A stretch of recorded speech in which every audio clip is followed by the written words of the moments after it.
Arlington residents know too well the degree of readiness required of first responders, especially post 9/11.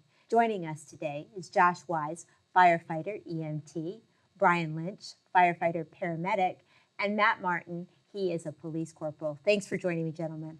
Thanks for having us. Thanks for having us. Brian, let's start with you. Can you give me some vital statistics on how Arlington firefighters rank regionally in terms of compensation? Right. So if you look at our starting salary versus the region, we're 21% behind the regional average. And that continues over a career that over, let's say, a 20-year time span, a firefighter in Arlington is going to earn 13% less per hour than firefighters in our surrounding jurisdictions. And what about you, Matt, Arlington Police Department? Can you tell me a little bit about how we rank regionally? Sure. Regionally, we're middle of the pack to maybe just above the middle of the pack for our starting salary.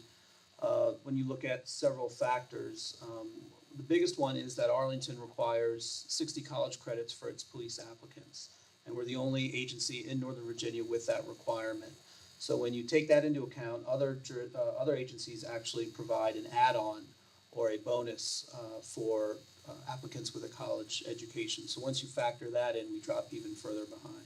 Well, why is it that you require that degree of education for Arlington County? So we think that Arlingtonians want to be policed by well-educated, well-trained, thoughtful men and women. And there are studies that show that college-educated police officers are less likely to use force in citizen encounters, and when they do use force, it is usually more appropriate. And that's just one example of why we think that having college-educated police officers is a good thing for Arlington. And now the attrition rate for firefighters is staggering. In fact, Arlington County lost $8.1 million in training costs for since 2014 on firefighters they've lost. Why are we losing all of our firefighters? We just can't make ends meet with the county. We can go do the exact same job, and we can go to another place and get paid a fair compensation for what we do. And a lot of people have families, and it's easier for them to take the training that we've provided for them, go to another department.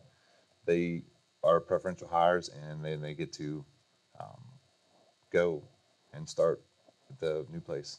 And the station that you work at? Station 5 in Crystal City. That's the first responder. I guess all of Arlington was a first responder. 9/11. Yeah. Right.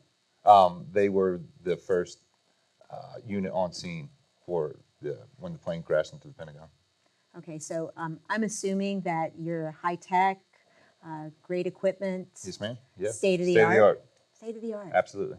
So it must be awfully frustrating for new recruits to come in and find that they can't live here, but you live here in Arlington. I was fortunate enough. I inherited my house, and we moved in at the beginning of last year. So but I was born and raised in Arlington County, so I'm one of the few. I think there was like 3 of us when I joined. So I joined in 2007. There was 3 born and raised Arlingtonians who were on the fire department.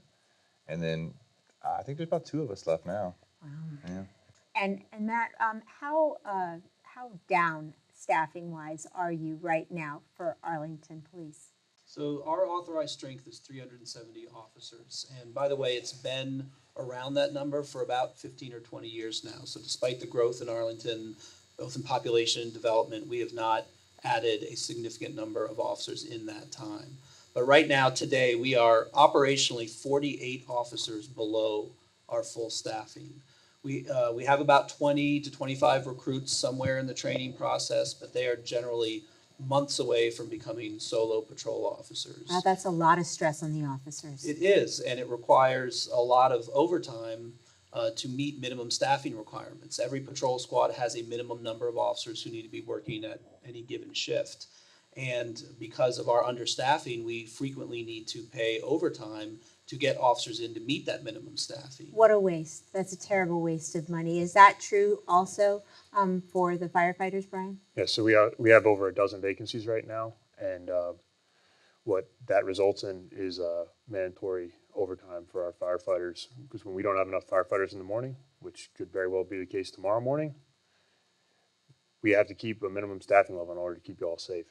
And in order to keep that, if there's not someone to relieve you, you have to stay.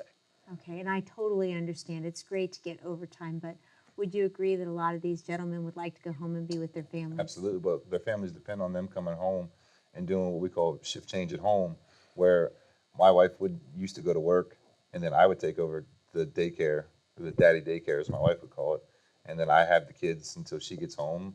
We put the kids to bed, and then we do it again in the morning. I leave, I go to work, and she takes care of the kids. So she's no longer working. We couldn't afford to do it any longer. With the amount of money that I make and the amount of money she was making, it didn't make any sense. We were paying for childcare. Wow, this is such an important story to be told. I'm so grateful that you gentlemen came here today. I want to thank Arlington Police Department, Fire and Rescue.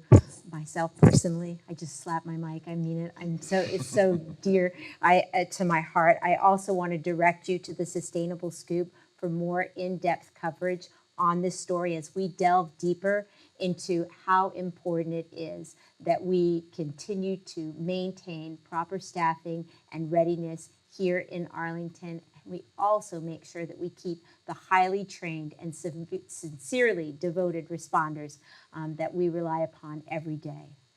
That's the Sustainable Scoop. I'm Miriam Gennari. Back to the news desk.